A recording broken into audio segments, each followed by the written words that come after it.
우리가 보험금 지급받을 때 보험사에 사인해줘야 되는 경우가 크게 두 가지가 있습니다. 교통사고가 났을 때 상대방 보험사에 사인해줘야 되는 경우가 있고요. 일반적으로 내가 가입한 실비나 생명보험, 손해보험에서 조사가 나왔을 때 사인해줘야 되는 경우가 두 가지가 있죠. 오늘 제가 말씀드리는 내용은 꼭 기억해 놓으세요. 누구든지 한 번은 보험이 들어가 있으면 보험금은 청구하잖아요. 기억 꼭 해 놓으셨다가 아무 때나 사인하지 마시고 꼭 구별해서 하시면 됩니다.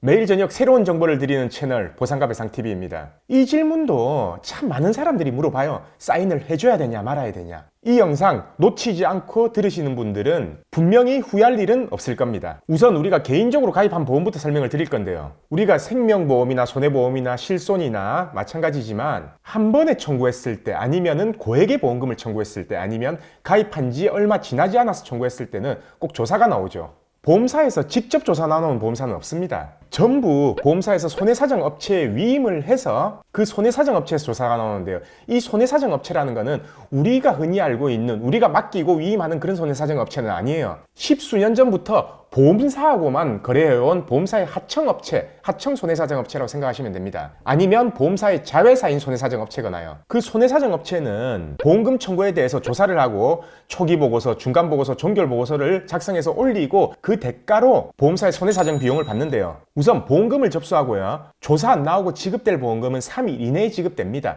왜냐하면 3영업일 이내에 지급이 돼야지 이자를 발생 안 시키거든요. 그리고 조사가 나오는 사건 같은 경우에는요. 한 3영업일이 지나면 연락이 오죠. 손해사정업체에 위임했다. 그리고 그 손해사정업체에서 아마 연락이 올 겁니다. 연락 와서 아마 제일 처음 하는 말이 질문답서를 받아야 되고 몇 가지 물어본 후에 병원 의무기록이랑 의사소견서를 받으려면 동의를 받아야 된다. 그래서 만나자 라고 이렇게 합니다. 이제 만나면 물어보기 시작하죠. 어떻게 아팠냐, 언제 병원 갔냐, 이전에는 어느 병원 갔냐. 그걸 전부 다 본인 입으로 말해준다는 것을 제가 30회 영상에서 이미 자세하게 설명을 드렸습니다. 혹시 이 영상 보상가 배상TV 처음 보시는 분들은요. 엔딩 화면에 제가 띄워놓을 테니까 그 영상 꼭 참고하시고요. 그리고 질문답서를 쓰고요. 그 질문답서에 사인을 하고 그 다음은 정보 제공 활용 동의서랑 의무기록 열람 동의서 위임장에 각각 사인을 받아갑니다. 우리가 10년 전에는요. 병원 의무기록을 다른 사람이 발급받으려면요. 이 위임장에 인감 도장이 찍혀야 되고 인감 증명을 첨부해야지만 의무기록이나 의사소견서를 받을 수 있었어요. 근데 지금은 엄청 간편해졌어요. 신분증만 있으면 그것도 사진 찍은 거 복사해서 그 신분증만 있으면 사인한 동의서나 위임장으로도 전부 다 의무기록이나 소견서가 발급이 가능합니다. 그러면은 어디까지 동의를 해줘야 되냐? 그 부분에 대해서는 약관에 명시가 되어 있는데요. 그 약관 내용을 살펴보면요. 보통보험약관 제8조 보험금 지급의 절차 부분에 있습니다. 6항을 보시면요. 보험금 지급 사유와 관련하여 의료기관, 국민건강보험공단, 경찰서 등 관공서 등의 조사가 필요할 경우에는 보험사의 서면에 의한 조사 요청에 동의하여야 된다라고 이렇게 나와 있습니다. 그리고 이에 동의하지 않았을 때는 사실 확인이 끝날 때까지 보험회사는 보험금에 대한 이자를 지급하지 않습니다 라고 이렇게 나와 있어요. 즉 무슨 말이냐면은 이 조사가 필요하다고 생각했을 때 조사 요청에 동의를 하지 않았을 경우에는 보험금을 이자 없이 무기한 연기시킨다라는 겁니다. 자, 그럼 우리가 서면에 의한 요청 동의는 해줘야 되겠죠. 그 동의가 바로 의무기록 열람 요청이라든지 아니면 경찰서 등의 정보공개 요청입니다. 그리고 그 다음 항을 보면요. 보험사는 이 조사 요청 시에 조사 목적이나 사용처 등을 명시하고 설명합니다. 라고 이렇게 나와 있습니다. 자, 다시 말해 정보 제공 활용 동의서 사인해 주셔야 돼요. 그리고 의무기록 열람 동의서 사인해 주셔야 됩니다. 왜냐, 이건 약관에 명시가 되어 있는 내용입니다. 단 다음 항에서 조사 목적이나 활용 등에 대해서 상세하게 설명을 한다고 했기 때문에 사용처나 어느 병원 갈 거다는 거는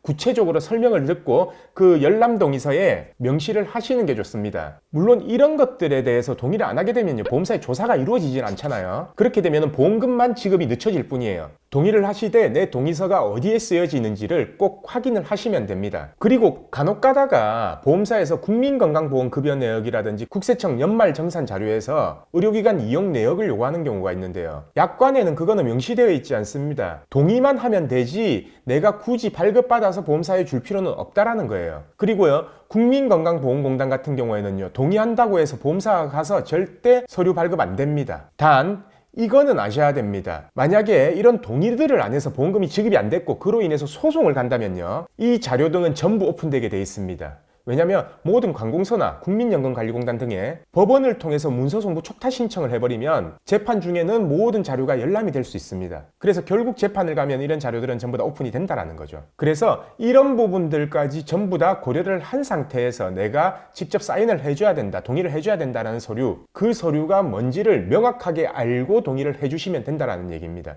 자, 지금까지는 제가 동의를 해줘야 되는 서류에 대해서 설명을 드렸고요. 보험사에서 내미는 서류 중에 절대 사인을 하면 안 되는 서류가 있습니다. 이 바로 면책동의서나 뭐 지급하인서 이런 명칭을 갖다 붙여서 이런 말도 안 되는 서류를 갖다 들이미는 보험사들이 있어요. 그 내용을 보면요, 보험금도 안 주고 동의한다. 자, 고주의무위반했기 때문에 해지함에 동의해라. 자, 이런 사유로 돈이 안 나갑니다. 그러니까 부지급에 동의하세요. 아니, 해지하고 부지급할 거면 동의서가 필요 없습니다. 그냥 해지시켜버리고 부지급해버리면 돼요. 근데 이 동의서를 받는 이유는요, 앞으로 절대 소송을 제기하지 못하게 하게끔 보험사가 선방치는 겁니다. 물론 내가 예를 들어서요, 후유장애 보험금을 1,000만 원을 청구했어요.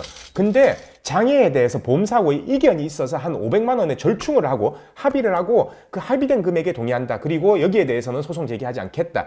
라는 동의서는 합의서가 될 수 있습니다. 근데 그때도 꼭 단서는 달아 놓으셔야 돼요. 지금 현재 장애 상태가 아닌 더 확대된 장애로 발전됐다 라고 한다면은 그 보험금은 다시 청구하겠다. 그래서 이 부분에 대해서도 33회 영상에서 자세하게 설명이 되어 있습니다. 그래서 보험사 조사에 대한 내용이라든지 서류에 대한 내용은 이 영상하고 30회 영상, 33회 영상 이 세 개만 보시면은 마무리 될 겁니다. 자, 그럼 이제 교통사고가 난 경우에는요, 보험사가 요청하는 서류들 있죠. 정보 제공 동의서라든지 아니면은 의료 자문 동의서라든지 아니면 의무기록 열람 동의서라든지 이 서류 등에 대해서는 어떻게 해야 되냐, 그걸 말씀을 드릴 건데요. 그걸 말씀드리기 앞서서요, 블로그나 카페 아니면 다른 유튜브 영상들을 보면요, 절대 동의해 주지 마라, 의무기록도 줄 필요 없다, 이렇게 하시는 분들이 있는데, 제가 객관적으로 말씀을 드리면요, 결국 사고 사실과 그로 인해서 손해를 봤다는 거에 대한 입증은 우리 측에서 해야 됩니다. 결국 내가 1,000만 원을 받아야 된다라고 하면 왜 1,000만 원인지를 그에 대한 서류의 입증은 우리가 해야 된다는 거예요.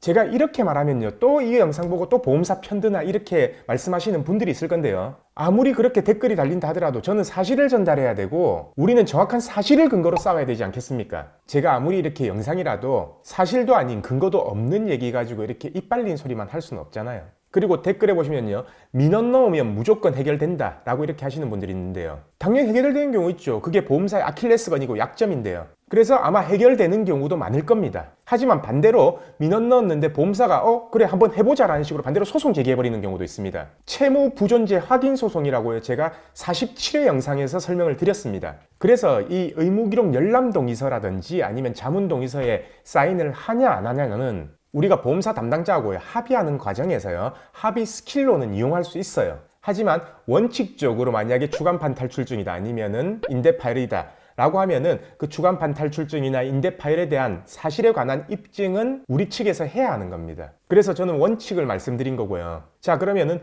의무기록 활용동의서 말고 자문동의서라고 있는데요, 이건 솔직히 말씀을 드리면요, 자동차 보험회사의 담당자하고요 어느 정도 금액선, 장애 유무선에서 협의가 되기 전까지는 자체 의료 자문에 대해서는 동의 안 하는 게 좋습니다.